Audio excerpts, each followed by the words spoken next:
Aujourd'hui, quelle belle journée pour être ici avec nos candidats Dean Wyth, Paul Desornans et Ryan Telford, ainsi que Michael Barrett, notre porte-parole en matière d'éthique. What a great corruption-busting champion we have in Eastern Ontario with Michael Barrett. Thank you for all your hard work holding this government to account and tirelessly pointing out and exposing Liberal waste and corruption and Mark Carney's unprecedented conflicts of interest. Before I go into what I'm going to announce, let me talk about why I'm going to announce it. The reason that it's important not to have government corruption, conflicts of interest, and rampant waste is because the people always pay the price. When politicians get rich by making everyone else poor, waitresses and welders, truck drivers, and barbers end up paying the price and worse off. That's probably why Mark Carney is in hiding.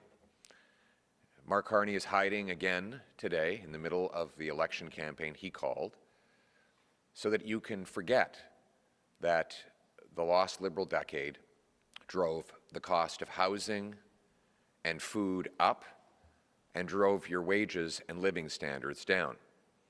That crime and chaos are overtaking our once safe streets. He wants you to forget that Liberal insiders like him have profited richly off of the misery of everyone else. He wants you to forget that Canada has had the worst housing inflation in the G7, the worst economic growth in the G7, the worst household debt in the G7, that $500 billion has left Canada for the Americans because of the economic policies Mr. Carney advised Trudeau to implement. He wants you to forget all of that. But he also wants you to forget that while Canadians were suffering, he and Liberal insiders were getting rich. They were benefiting off of the suffering. This is because of very powerful conflicts of interest that remain in place today and which Mr. Carney refuses to answer for. Let's just chronicle the corruption that we have witnessed in the last 10 years of the Liberals. Prime Minister Trudeau was found twice guilty of violating the Ethics Act, taking illegal vacations and interfering in corporate prosecutions. We know that the Green Slush Fund saw $1 billion largely handed out to government insiders, where the board members who handed out the money were also invested in the companies that got the money.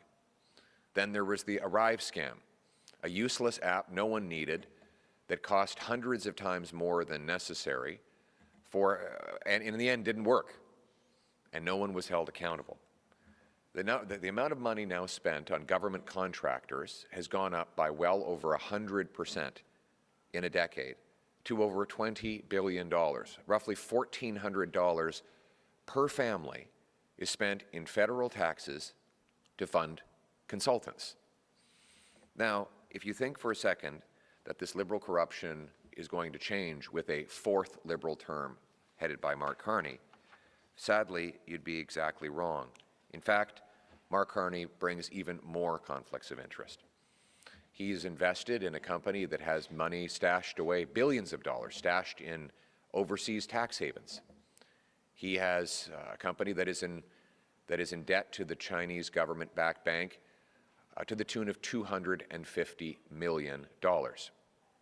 His company profited by his personal interventions to get handouts for investments they made in jet fuel and heat pumps. Now, his big solution to the Liberal housing crisis is that he wants the government to build prefabricated tiny homes.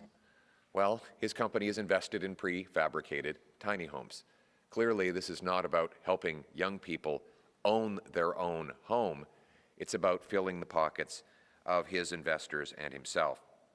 Mr. Carney refuses to tell Canadians what investments he continues to own or even where he pays his taxes. This means that when he's sitting around the cabinet table making decisions, his personal interest will be against Canada's national interest. We need change.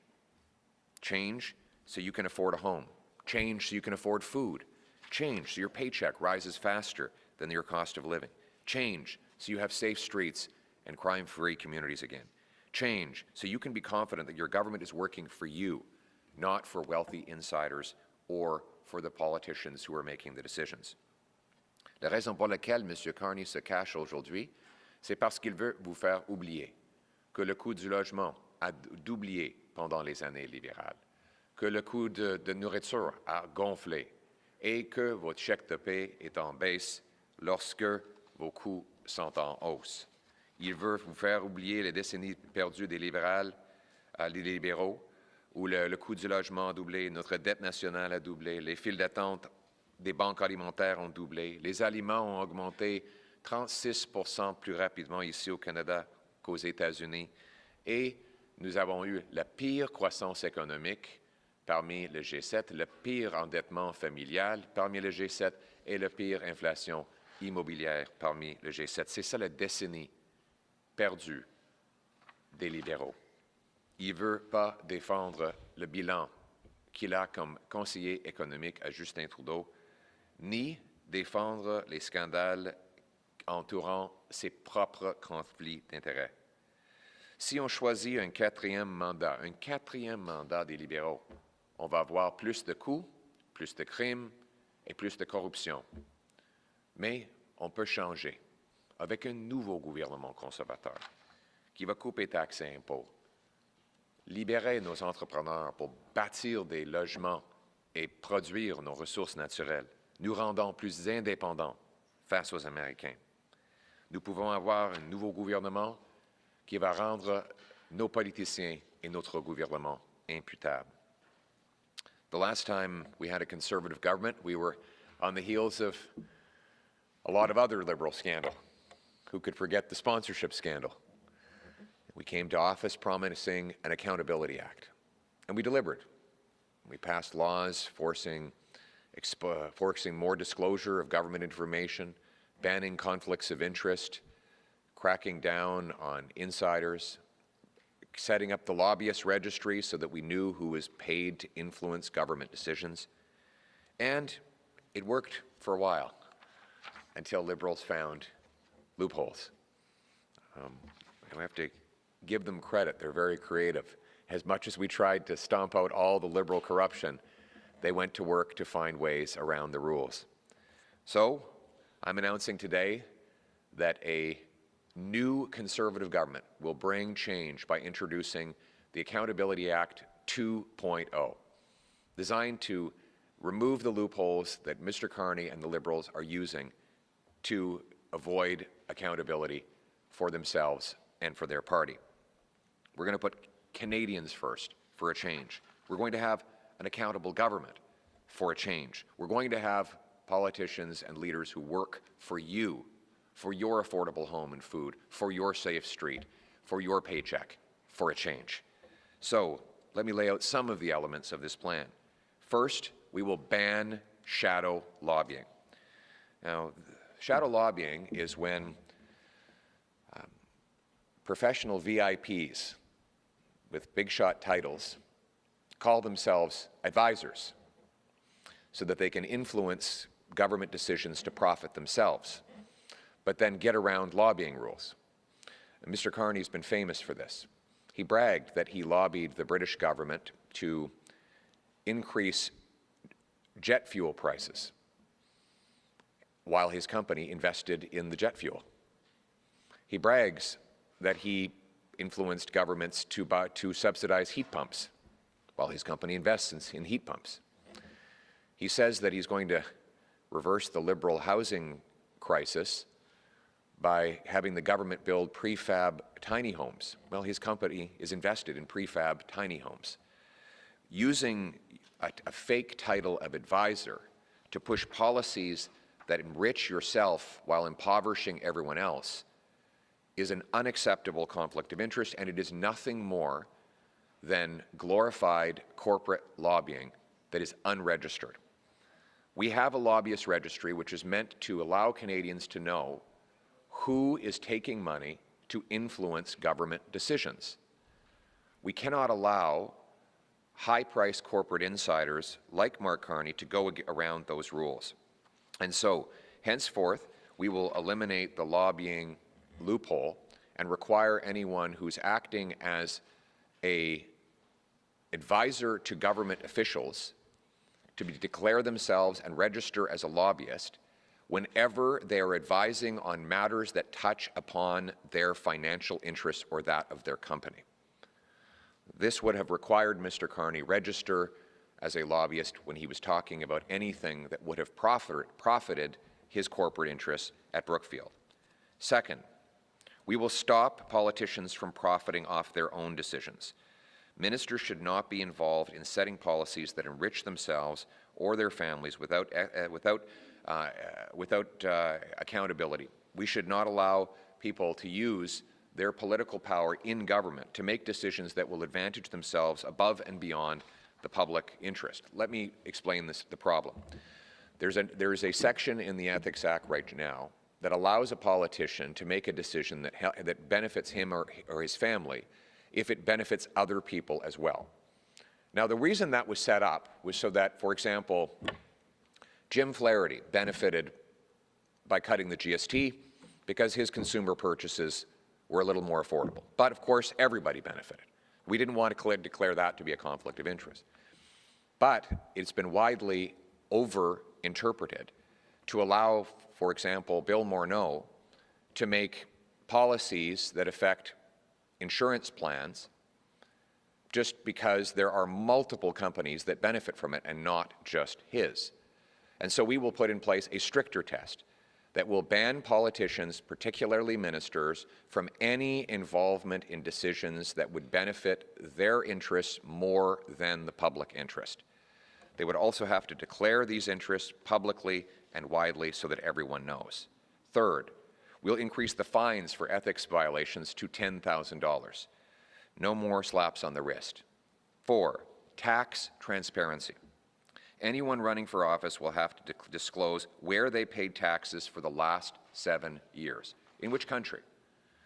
Interestingly, one reporter has contacted Mr. Carney's campaign and said, have you been paying taxes in Canada personally? And his campaign refuses to answer that question. Seems like a pretty basic question. He's the Prime Minister of Canada, and he can't tell a journalist whether he pays taxes in Canada, whether he personally pays the same taxes that he charges everyone else? This is, I've never seen something like this in my life.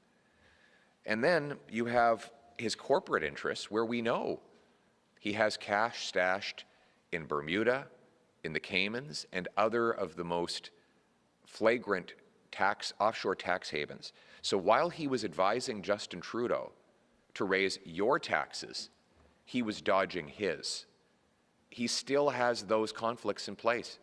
How would you ever trust him to reform the tax system to make it fairer when he benefits from dodging his bills? Waitresses, truck drivers, manual laborers have to pay a much higher tax rate than Mark Carney's company, and he remains in that conflict. So he should have to reveal where he's paid his tax for the last 7 years. Fifth, we'll require cabinet ministers to divest fully from tax havens and disclose their assets to the Office of the Ethics Commissioner with penalties for noncompliance.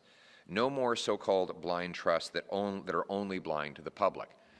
What does this mean? It means that when you're going into cabinet, including becoming Prime Minister, you would actually have to sell all the assets, turn it into cash, hand that cash over to a trustee who would then invest it from scratch, unbeknownst to you, so that you would not have any ability to know what interests you have that go against the public interest. Right now, Mr. Carney has handed over his Brookfield investments knowing they cannot be sold. So he knows exactly what he owns, but no one else does. And as a result, there is no blind trust when you know what's inside that trust. It is blind only to the public.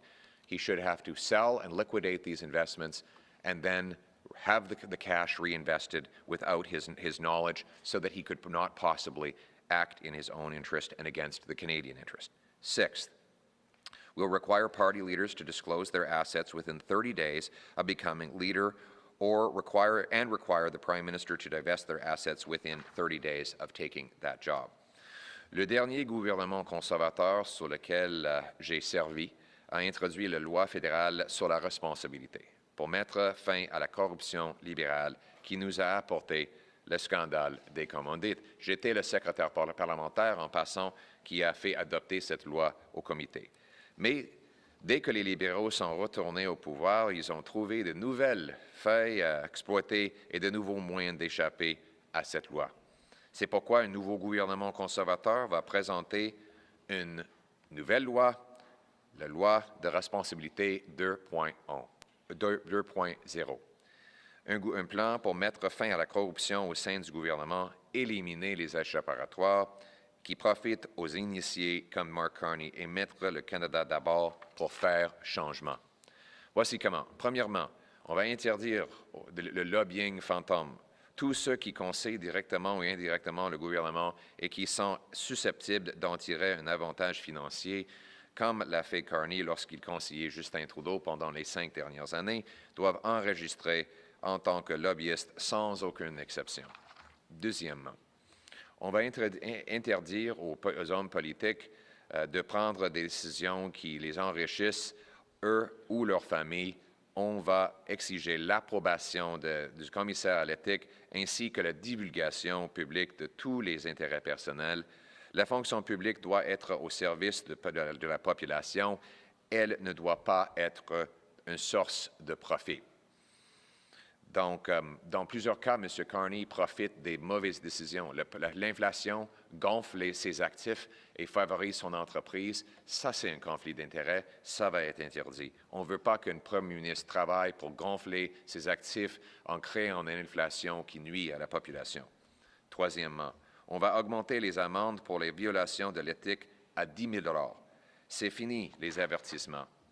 Quatrièmement, on va demander la transparence fiscale. On va exiger à tout candidat à une fonction publique qui relève où il a payé ses impôts au cours des 7 dernières années. Cinquièmement, on va exiger des ministres qu'ils se retirent totalement des paradis fiscaux et qu'ils divulguent leurs actifs au bureau au commissaire aux éthiques pour éviter les conflits d'intérêts. C'est fini les fiducies dites sans droit à regard qui n'aveuglent que le public. On va exiger des chefs de parti qu'ils divulguent leurs actifs dans les 30 jours suivant leur ascension à la tête de leur parti et des premiers ministres qui se débarrassent de leurs actifs dans les 30 jours suivant leur entrée en fonction. During the last Liberal decade, Liberals let insiders like Mark Carney put themselves and their interests first. They got rich by making Canadians poor. Ils se sont devenus riches en rendant les Canadiens pauvres. The Accountability Act 2.0 will put you first, your family, your affordable food, your affordable home, your safe street, your family, your country, your future. A new Conservative government will put an affordable life first for a change. We'll cut your taxes by 15%, saving the average family with 2 workers $2,000. We'll cut taxes on new homes by $100,000. We'll bring in a Canada First economic action plan to unlock our natural resources, build projects and infrastructure, empower entrepreneurs, unleash our economy, and reduce our dependence on the Americans so that we can stand on our feet and stand up to Trump from a position of strength. And we will put your quality of life first for a change by stopping crime and bringing back safe streets. We'll ban criminals with a 3-strikes-you're-out law, shut down drug dens, treat 50,000 people suffering from addiction. A new Conservative government will respect your hard work, honor your trust, and deliver results for you. We'll restore the promise of Canada, that hard work gets you a great life in a beautiful, affordable home, with good food, on a safe street, under a proud flag. Nous allons faire un changement pour le Canada, pour vous mettre d'abord votre nourriture abordable, votre maison abordable, votre sécurité d'abord. On va travailler pour les Canadiens au lieu que pour les intérêts privés. Et on va ramener la promesse du Canada, où chacun qui travaille fort pourrait avoir une belle vie dans une belle maison abordable sur une rue sécuritaire sous notre fier drapeau canadien. Only a new Conservative government can bring change. We cannot afford a fourth Liberal term of rising costs and crime and a falling economy. Canada deserves better. Canada deserves change. Let's bring it home. Thank you. We will now take questions from the floor. Please say your name and outlet. Good morning. I'm Iqbal Atwal from 97.9 Chin FM Radio Hans, a radio station serving Ottawa's South Asian community. Our listeners, very hardworking family, immigrant, and long-term residents, are deeply concerned about the rising crime in Ottawa, particularly car theft and home invasion. These crimes are not just about the property, they're making people feel unsafe in their own homes and neighborhood. If elected, what specific action will your party take to address these serious safety concerns and help restore a sense of security in our community? Thank you very much. It's Iqbal, you said? Yes, Iqbal Atwal. Iqbal. Thank you, Mr. Atwal. I really appreciate your question. And what part of town do you live in, if you don't mind my asking? I'm in Ottawa. What part of Ottawa are you in? It's Ottawa near Bayshore. Bayshore, okay, yes.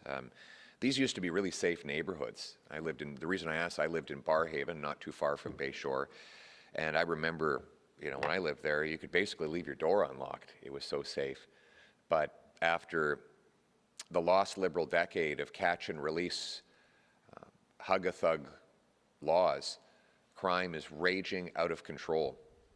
Liberal law C-75 requires judges release accused offenders often for the 60th or 70th time at the earliest opportunity and under the least onerous conditions. This means that a tiny group of reoffenders are able to totally tear apart our communities with no consequences whatsoever. They have house arrest under Liberal law C-5, which allows offenders who've been convicted to just sit in their living room and promise not to go outside. Well, of course, they walk out the door and reoffend. These insane Liberal crime policies are endangering our people. We cannot risk a fourth Liberal term of rampaging crime. We need a change with a new Conservative government that will lock up criminals and bring home safety. And this is my plan to do it.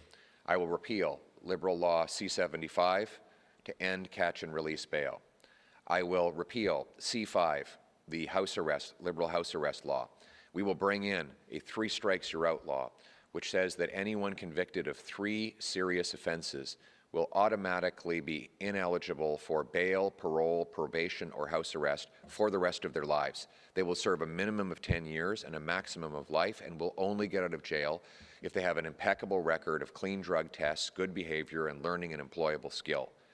We will also secure our borders with high-powered scanners that look into shipping containers to stop drugs, guns, and stolen cars. We will hire 2,000 more frontline CBSA officers who can stop the illegal importations. And we will ban hard drugs, shut down taxpayer-funded drug consumption sites, and invest in treating 50,000 Canadians to defeat addiction and bring our loved ones home drug-free. We need a change to bring home safe streets, and only Conservatives will do it. Thank you. En français. Merci beaucoup de votre question, M. Atwal. Les communautés que vous décrivez étaient très, très sécuritaires auparavant. Mais maintenant, c'est le chaos total à cause des libérations automatiques des criminels que les libéraux ont mis en place avec la loi C-75. C'est une libération sous caution automatique et obligée qui permettent des mêmes criminels ayant fait des 80 crimes auparavant d'être libérés automatiquement. Les peines Netflix que les libéraux ont mis en place permettent des criminels de faire leur sentence devant la télé dans leur maison. Et ça a libéré une énorme crise de criminalité à travers le Canada qu'on va renverser. Moi, on ne peut pas se permettre un 4e mandat libéral de plus de criminalité. Il faut que ça change avec un nouveau gouvernement conservateur qui va mettre la sécurité des Canadiens d'abord. On va abroger les lois libérales C-75, C-5 et le remplacer avec une loi de 3 coups. 3 crimes et un criminel va devoir rester en prison pour moins de 10 ans et ne sera pas éligible pour la liberté en caution, sous caution ou la liberté conditionnelle. C'est fini les peines Netflix pour des récidivistes.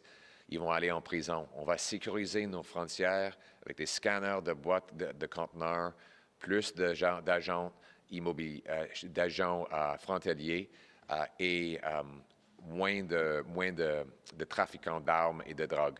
C'est comme ça qu'on va renverser les décennies perdues de criminalité que les libéraux ont apportées et amener un vrai changement pour mettre la sécurité d'abord. Thank you. Next question. Hi, Marco Vigliati, Hi iPolitics. there. Once again, we're seeing an announcement, an ethics announcement focused on, Mark Carney overtly. But one thing we really haven't heard so far during this campaign is your plan to deal with the threat the threat foreign interference poses to our institutions and our election integrity. Obviously, a major focus of the previous Parliament. We've even seen during this campaign questions raised about certain candidates' close ties to foreign governments. But we really haven't heard too much on your end what you would do differently other than scolding the Liberals for not putting in place the foreign agent registry fast enough. So I'm just wondering, let's maybe just focus on nomination races, for example, a known soft spot for this activity. Would you commit to bringing those races under the umbrella of the Canada Elections Act? And if you won't commit to doing that, can you give Canadians any assurances that you would take foreign interference serious enough, even if that means reducing the autonomy political parties like the one you lead have over things like nomination races? We will. I can assure you that we will take foreign interference seriously. After the lost Liberal decade, Canada has become a playground to foreign interference. And the Liberals have benefited from interference by Beijing in 2 consecutive elections. Beijing has now interfered in both the Liberal leadership race to help Mark Carney and again in the general election to help Mr. Carney.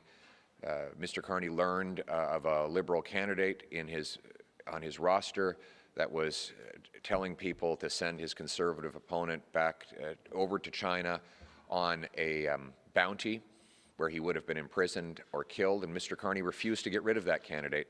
It was actually the candidate that finally left after we found out that the RCMP was involved. I'm very worried about the foreign interference that could result from the fact that Mr. Carney's company, which he still invests in, owes $250 million to the Chinese government. So one of the things we're going to do to stop foreign interference is require politicians divest their interests, sell them, not just put them in a fake blind trust, so they no longer have their financial strings attached to a hostile foreign government. And yes, I have complained that they have not set up the foreign interference registry. You will recall that our party put partisanship aside and we rushed through the foreign interference law. I sent out my brilliant foreign affairs critic, Michael Chong. He walked in front of all of you. He announced we would fast-track the passage. And the reason was because we wanted that foreign agent registry in place by the time the election happened. The Liberals said they would do that, and here we are. And now we don't know who are the paid actors operating on behalf of foreign governments. So we need a new Conservative government that will end the foreign interference, stand up for the integrity of our democracy, and protect our people from foreign dangers. For a change. En français. Merci beaucoup. Oui, je vais prendre l'ingérence étrangère au sérieux. On a déjà demandé au gouvernement de mettre en place le registre des agents de l'étranger, mais on a en fait accéléré l'adoption de la loi visant à créer ce registre. Mais les libéraux ont retardé la mise en œuvre et on n'est pas au courant maintenant de qui est en train de travailler pour un gouvernement hostile de l'étranger. M. Carney a déjà refusé d'expulser un candidat ayant suggéré l'expulsion d'un Canadien vers la Chine, un opposant politique vers la Chine. M. Carney a toujours des intérêts financiers dans une entreprise qui doit 250 millions de dollars à une banque contrôlée par le gouvernement de la Chine.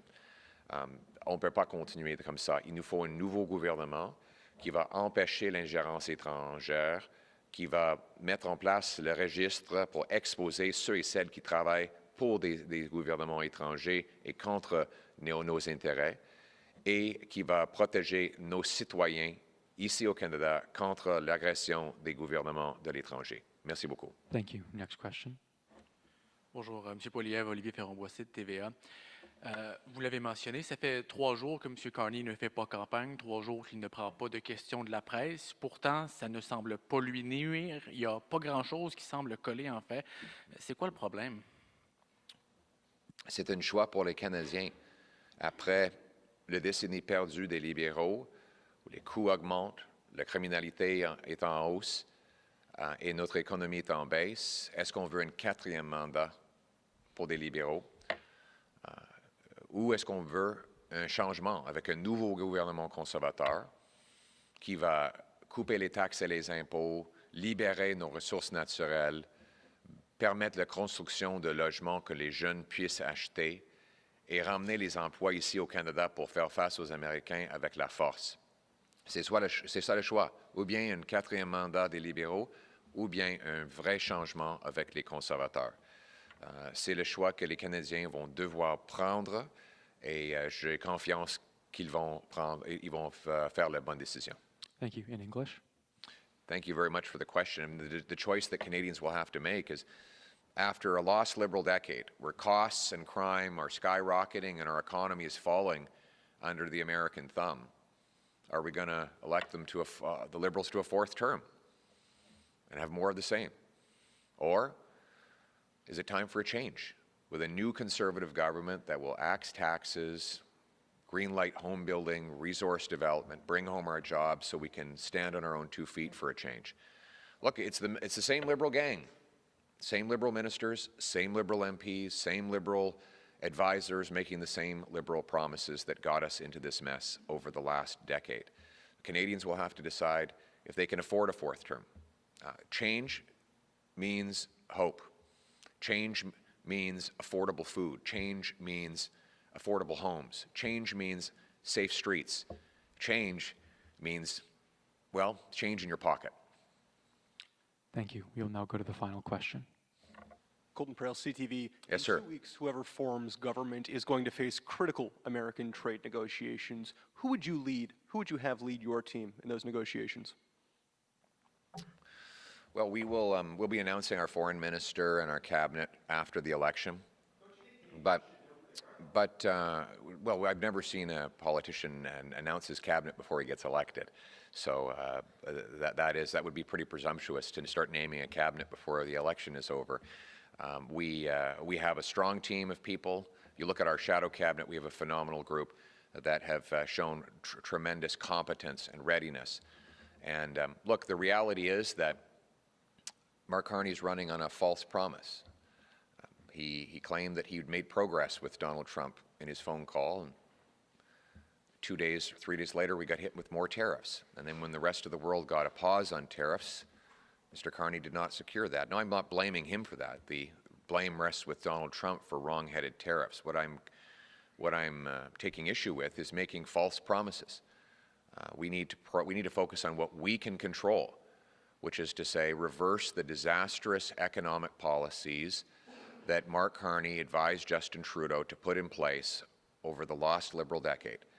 Policies that drove investment out, wages down, costs up, and weakened our country. We cannot afford a 4th Liberal term. We need a new Conservative government that will bring real change. Change so you can afford food, homes, change so that your paycheck goes up faster than your cost of living, change so you have safe streets. Thank you. En français. Merci beaucoup. Le choix pour les Canadiens sur la question des États-Unis, c'est qu'est-ce qu'on va faire sur les enjeux qu'on peut contrôler? On peut contrôler ce que nous faisons ici. Et ce que nous devrions faire, c'est de devenir plus indépendants face aux Américains. On ne peut pas avoir une situation où on dépend des Américains de 60% de nos exportations, presque 100% de nos exportations d'énergie. Il nous faut renverser toutes les politiques libérales avisées par M. Carney, mises en œuvre par les ministres actuels du gouvernement libéral, qui ont expulsé 500 milliards de dollars de l'investissement, augmenté le coût de la vie pour les Canadiens et nous a rendus faibles face à Donald Trump. On a besoin d'un nouveau gouvernement conservateur avec un vrai changement pour couper les taxes et les impôts, ramener l'investissement et les jobs ici au Canada, permettre la construction de logements et des ressources naturelles pour pouvoir tenir tête aux Américains avec la force, pour faire changement. Thank you. That concludes today's press conference. Thank you very much. La conférence de presse.